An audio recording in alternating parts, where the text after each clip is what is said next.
अंतिम में आरक्षण भी अब काफी हद तक प्रभावहीन ही बना दिया गया था और सपा सरकार में तो ये व्यवस्था बिल्कुल ही खत्म कर दी गई थी।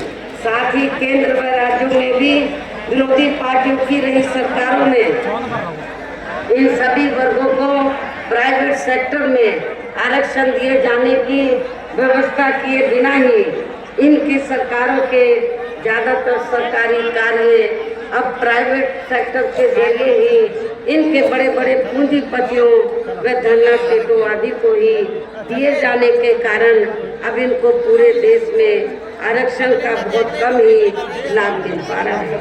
इसी प्रकार इनका अन्य और मामलों में भी शोषण व उत्पीड़न आदि होना अभी तक भी बंद नहीं हुआ है।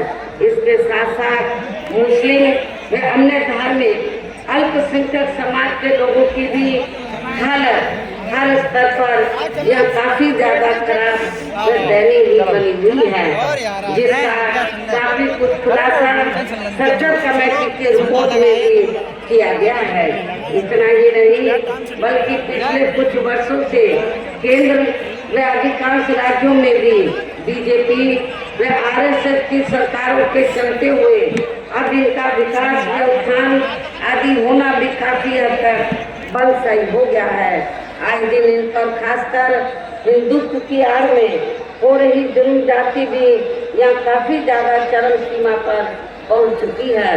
इसके साथ साथ अपर कास्ट समाज में से विशेषकर गरीब लोगों की भी हालत हमें कोई खास अच्छी नजर नहीं आती है। इनकी गलत कृषि नीतियों के कारण किसानों को भी आए दिन आंदोलित ही होना पड़ रहा है। साथ ही इनकी गलत आर्थिक नीतियों की वजह से देश की अर्थव्यवस्था पर भी इसका काफी बुरा प्रभाव पड़ रहा है, जिससे यह विशेषकर छोटे एवं मध्यम वर्गीय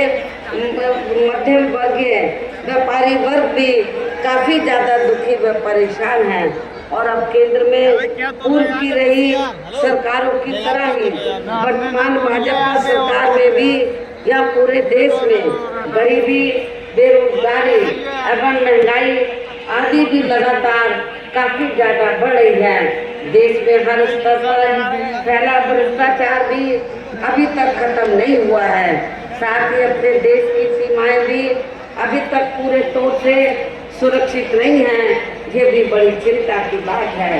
ऐसे में अब आप लोगों को देश में हो रहे लोकसभा चुनाव में कांग्रेस, बीजेपी व इनकी सहयोगी पार्टियों को भी केंद्र की सत्ता में आने से जरूर रोकना है। जिनकी गलत नीतियों व गलत कार्य प्रणाली आदि को आप लोग काफी हद तक आजमा भी चुके हैं। ऐसी स्थिति में अब ये विरोधी